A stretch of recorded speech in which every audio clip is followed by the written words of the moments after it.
कहानी की शुरुआत होती है 200 साल पहले एक समंदर के राजा सीजर को दिखाने से, जिसके हाथ में एक जादुई अंगूठी थी। एक दिन उसने अपने जासूस मेंढक को बुलाया और एक मछली के बारे में पूछा। राजा उस मछली को पसंद करता था और उससे शादी करना चाहता था, मगर उसे बहुत अफसोस हुआ जब उसे पता चला कि वो मछली उसके कब्जे से निकल चुकी है। इसके बाद हम एक लड़के को देखते हैं जो समंदर के किनारे रहता था। उसका नाम एमिलिया है। एमिलिया का सपना था कि वो एक दिन समंदर की गहराइयों तक जाए और उसकी खुशियों को खोजे। वो अपने अंधे डैड के साथ रहता था जो कि एक लोहार का काम करती थी। एक दिन एमिलिया चुपके से बर्फ में स्केटिंग करने यानी बर्फ पर चलने के लिए निकल रहा था, लेकिन उसके डैड को पता चल गया कि वो कहीं बाहर जा रहा है, क्योंकि उन्हें उसके चलने की आवाज सुनाई दे गई थी। उन्होंने एमिलिया को बुलाकर पूछा कि क्या बेटा तुम मेरी मदद करने के लायक हो गए हो। तब एमिलिया ने कहा कि मैं अभी बच्चा हूँ। उसने छोटा होने का नाटक किया और ऐसे वो अपनी डैड से बच जाता है। एमिलिया फिर लड़खड़ाते हुए नदी किनारे पहुँच जाता है और मछलियाँ पकड़ने की कोशिश करने लगता है, मगर कोई मछली हाथ नहीं आती। तभी अचानक पानी में तूफान आ गया और एक जोरदार लहर उसके ऊपर गिर जाती है। तब एमिलिया ने देखा कि उसकी बाल्टी में एक बहुत बड़ी मछली अपने आप ही आ गई है। वो खुशी खुशी घर लौट गया और मछली पकाने की तैयारी करने लगा, मगर अचानक वो मछली बोलने लगती है। उसने एमिलिया से कहा कि अगर तुम मुझे जिंदा छोड़ दोगी तो मैं तुम्हारी 3 ख्वाहिशात को पूरा कर दूंगी। ये सुनकर एमिलिया बहुत हैरान हुआ, क्योंकि उसने ऐसी मछली आज से पहले कभी नहीं देखी थी। लेकिन एमिलिया ने बगैर सोचे समझे ही कह दिया कि वो शहर देखना चाहता है, लेकिन चूल्हे से हटना नहीं चाहता क्योंकि सर्दी बहुत लग रही है। तब अचानक मछली ने अपने जादू से एमिलिया को चूल्हे के साथ ही घर से निकाल दिया और सीधा शहर ले गई। शहर की रोशनियों और रंग बिरंगी चीजों से एमिलिया काफी खुश और मुतासिर होता है। वो बेचारा डर की वजह से चूल्हे से चिपका रहा था और लोग उसे देखकर बहुत घबरा रहे होते हैं कि आखिर ये क्या हो रहा है। अब एमिलिया को वो ठंड लग रही थी, इसलिए उसने अपनी दूसरी ख्वाहिश मांगी कि मैं चाहता हूँ कि फौरन गर्मी शुरू हो जाए। उसी तरह बर्फ पिघल गई और चारों तरफ धूप फैलने के साथ साथ हरियाली आ गई, मगर एमिलिया काफी मायूस हो जाता है क्योंकि उसने 2 ख्वाहिशात यूं ही जाया कर दी। तभी उसका सामना कुछ डाकुओं से हो जाता है। उनको एमिलिया के पास से कोई कीमती चीज नहीं मिली, इसलिए वो उसकी बाल्टी उठाकर ले जाने लगती है, मगर वो किसी सूरत में उस मछली को नहीं खोना चाहता था, इसलिए वो बाल्टी छीनकर भाग गया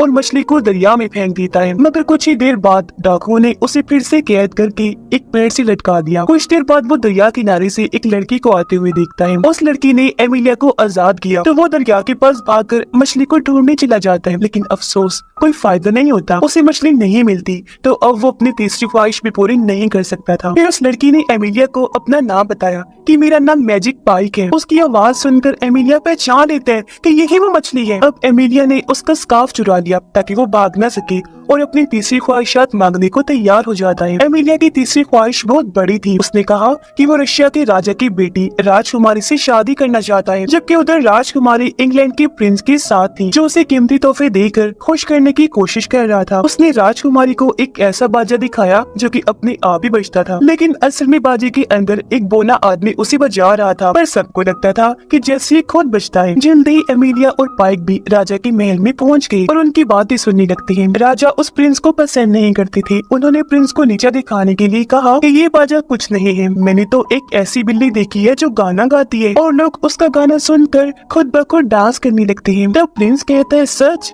फिर तो मैं भी वो बिल्ली देखना चाहूंगा। ये सुनकर एमिलिया की आंखें चमक उठी, क्योंकि अब उसे अपनी ख्वाहिश को पूरा करने का एक मौका मिल गया था। एमिलिया कूद कर वहाँ आता है। उसने कहा कि वो इस जादुई बिल्ली को पकड़कर ला सकता है, मगर बदले में राजकुमारी से मेरी शादी होनी चाहिए। ये सुनकर राजकुमारी काफी हैरान हो जाती है, मगर राजा एमिलिया की बहादुरी से इतना मुतासिर हुए कि वो उसकी शर्त मानने को तैयार हो जाते हैं। अब एमिलिया उस बिल्ली को ढूंढने निकल जाता है, लेकिन पाइक ने उसे समझाया कि इस बिल्ली को पकड़ना आसान नहीं होता। जब कोई इंसान इस बिल्ली के सामने आता है तो बिल्ली उसे गाना चुनने को कहती है। अगर बिल्ली दुख भरा गाना गाए तो इंसान रो रो कर ही मर जाता है, और अगर खुशी का गाना गाए तो इंसान इतना नाचता है कि तब तक नाचता रहता है जब तक उसकी मौत नहीं हो जाती। मगर एमिलिया फिर भी पीछे नहीं हटता और जल्दी पाइक के साथ घने जंगल में पहुंच जाता है। फिर आखिरकार वो मुश्किल रास्ते तय करते हुए बिल्ली के पास भी पहुंच गया। बिल्ली ने उसे गाना चुनने को कहा और एमिलिया दुख भरा गाना चुनता है। जब बिल्ली ने गाना गाया तो एमिलिया भी उसके साथ गाना गाने लगता है, क्योंकि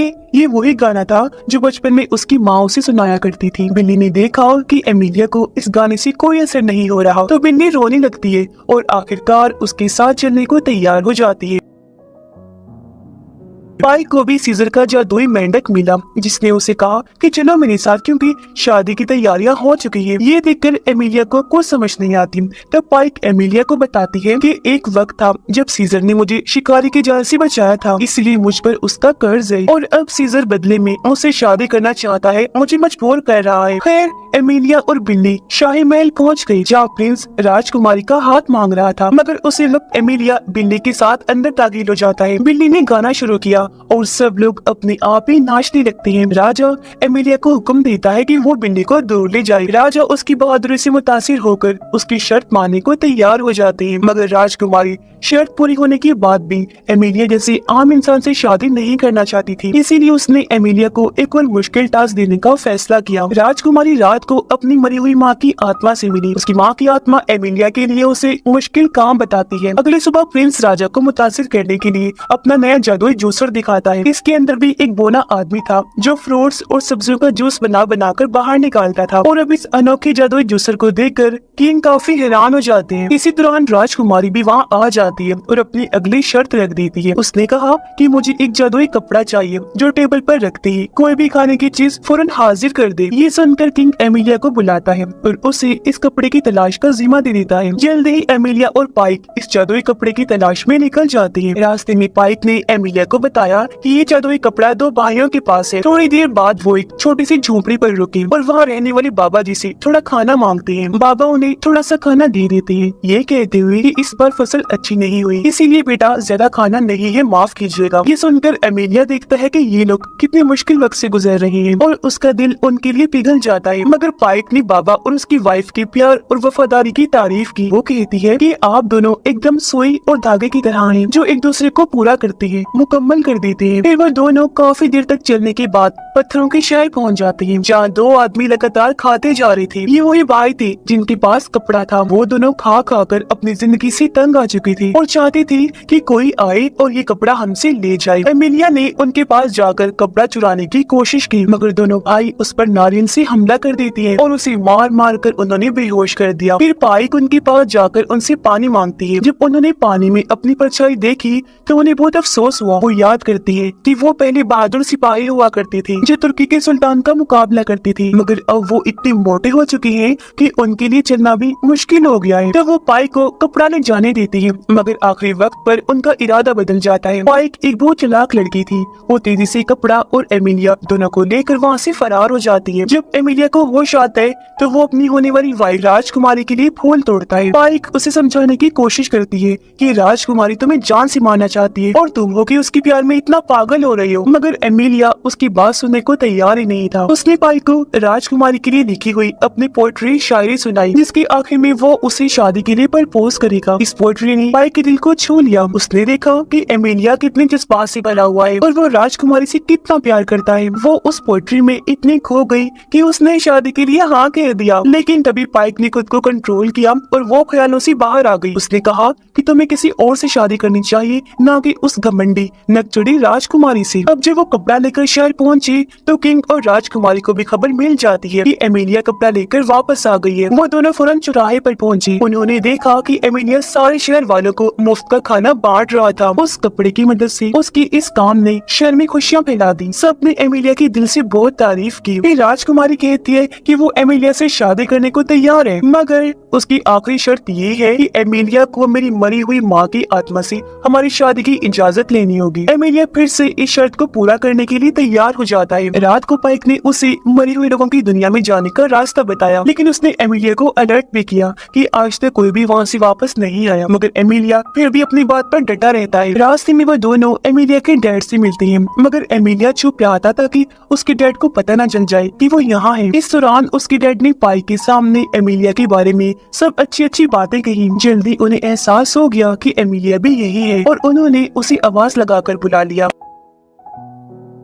एमिलिया अपनी तमाम शरारतों के लिए उनसे माफी मांगता है और पाइक से अपनी आखिरी ख्वाहिश मांगने का फैसला करता है कि उसके डैड की आंखों की रोशनी वापस आ जाए। पाइक ने उसकी ये ख्वाहिश पूरी कर दी और उसके डैड बिल्कुल ठीक हो गए। जब वो दोनों नदी किनारे पहुंची तो एमिलिया पाइक का शुक्रिया अदा करता है और उसका स्कार्फ वापस कर देता है, लेकिन पाइक अब भी उसके साथ आगे बढ़ती रही। फिर वो दोनों मरे हुए लोगों की दुनिया में पहुंच जाते हैं। वहाँ का राजा उनसे मिलने आया और पता चलता है कि पाइक उसकी बेटी है जो कभी अपने डैड के गुस्से की वजह से मछली बन गई थी। ये उस पर एक किस्म का कर्ज था, श्राप था। पाइक ने अपने डैड से कहा कि राजकुमारी की माँ की आत्मा को बुलाए और जब उसकी आत्मा आई तो पता चलता है कि उसे भूखे रहने की सजा मिली थी जिस वजह से उसकी मौत हो गई थी। एमिलिया ने राजकुमारी की माँ से कहा कि मैं तुम्हारी बेटी से शादी करना चाहता हूँ, मगर वो इनकार कर देती है। पाइक के डैड को ये देखकर लगा कि उसे इस लड़के की मदद करनी चाहिए, तो उसने राजकुमारी का कर्ज श्राप हटाकर उसे खाना दिया जिससे वो शादी के लिए राजी हो जाती है। उधर राजा भी ये सब देख रहा था और वो खुशी से झूम उठता है। पाइक ने अपने डैड को अलविदा कहा, लेकिन वो कहती है कि यहाँ से निकलते ही एमिलिया ये सब भूल जाएगा जो वो यहाँ देख चुका है। ये सुनकर पाइक दुखी नजरों से एमिलिया को देखती है, फिर मुस्कुराने लगती है। अगली सुबह जब एमिलिया की आँख खुली तो वो पाइक को भूल चुका था। वो वहाँ से भाग गया राजकुमारी के पास जाने के लिए और पाइक फिर से मछली बनकर पानी में चली जाती है। मगर राजकुमारी के पास जाकर एमिलिया उसे प्रपोज करने की बजाय ये कह देता है कि मुझे किसी और से प्यार हो गया है, लेकिन वो कौन है ये मुझे याद नहीं। ये सुनकर राजकुमारी ने खुशी खुशी एमिलिया को गिरफ्तार करवाने का हुक्म दे दिया। उसे चौराहे पर ले जाया जाता है जहाँ ऐलान होता है कि उसने जो भी कारनामे किए वो जादू की मदद से किए हैं, इसलिए अब राजकुमारी को धोखा देने के जुर्म में उसे मौत की सजा दी जाएगी। और ये सुनकर राजा उदास होकर वहाँ से चला जाता है। अपने आखिरी टाइम में एमिलिया अपना बचपन और अपने डैड के साथ गुजारा वक्त याद करता है। तभी अचानक पाइक दोबारा वहाँ आ जाती है और एमिलिया को छुड़ाने के लिए राजकुमारी को अपनी ताकत देने का वादा करती है, यानी कि वो उसकी 3 ख्वाहिशात पूरी करेगी। राजकुमारी तब खुशी खुशी एमिलिया को छोड़ देती है। वो अपनी पहली ख्वाहिश मांग कर खुद को रानी बना लेती है। फिर वो अपने डैड से उनका ताज छीन लेती है और उन्हें एक टावर में कैद करवा देती है। अब राजकुमारी की दूसरी ख्वाहिश थी कि वो इंग्लैंड की राजा की वाइफ बन जाए और उसी वक्त इंग्लैंड की राजा शादी का पैगाम उसके लिए ले आते हैं, यानी उसकी ये ख्वाहिश भी पूरी हो गई। उधर एमिलिया अपने घर पहुंचकर उस लड़की को याद करने की कोशिश कर रहा था जिससे उसे प्यार हुआ था। जब अचानक उसके डैड ने सुई और धागे की बात की तो इस हीरो एमिलिया का दिमाग चल गया और उसे समझ आ जाता है कि वो और कोई नहीं बल्कि पाइक है। मैं पाइक से ही प्यार करता हूँ। वो ये समझ गया था कि असली खुशी किसी और को खुशी देने में है, ना कि सिर्फ अपने लिए खुश होने में। उसे पाइक के साथ गुजारे हुए लम्हे याद आने लगते हैं और अब वो फौरन शहर की तरफ निकल जाता है। उसके डैड और 2 भाई भी उसके साथ चल दिए। उन चारों ने महल का दरवाजा तोड़ दिया और एमिलिया पाइक को ढूंढना शुरू कर देता है। पाइक को यकीन नहीं हुआ कि एमिलिया मुझे पहचानता है, मगर तभी राजकुमारी बीच में आ जाती है। उसने कहा कि वो पाइक की तरह जादूगर नहीं बनना चाहती है। ये सुनकर पाइक ने समझ लिया कि ये उसकी तीसरी ख्वाहिश थी और उसे पूरा कर देती है। और तभी अचानक राजकुमारी भी एक मछली बन जाती है पाइक की तरह। अब जाकर राजकुमारी को एहसास हुआ कि उसकी ताकतें अब किसी काम की नहीं रही, क्योंकि वो सिर्फ दूसरों की ख्वाहिशात ही पूरी कर सकती थी। अब राजकुमारी अपने एक नौकर को बुलाती है और कहती है कि वो ये ख्वाहिश मांगी कि मेरी शादी दुनिया के सबसे ताकतवर राजा से हो जाए। जैसे नौकर ने ये ख्वाहिश मांगी, अचानक समंदर से सीजर निकल कर बाहर आया और राजकुमारी को अपने साथ लेकर चला जाता है, क्योंकि असल में इस वक्त दुनिया का सबसे ताकतवर राजा सीजर ही था। ये पल राजकुमारी के लिए एक नई शुरुआत थी। राजकुमारी अब समझ गई थी कि ताकत और ख्वाहिशात से कभी असली खुशी नहीं मिलती। पाइक का मछली वाला कर्ज खत्म हो जाता है और एमिलिया ने उसके पास जाकर उसे अपनी वही पुरानी पोएट्री सुनाई जो उसने कभी लिखी थी। पोएट्री ने उन दोनों के दरमियान एक नए रिश्ते की शुरुआत की। फिर आखिर में उसने पाइक को शादी के लिए प्रपोज कर दिया। दोनों ने शादी कर ली और वो हमेशा हमेशा के लिए एक हो जाते हैं। जहाँ अपने प्यार और खुश भरी जिंदगी की वो शुरुआत करने वाली थी, वो दोनों बहुत खुश थी। और इसी हैप्पी एंडिंग के साथ ये शानदार कहानी भी इधर ही खत्म हो जाती है।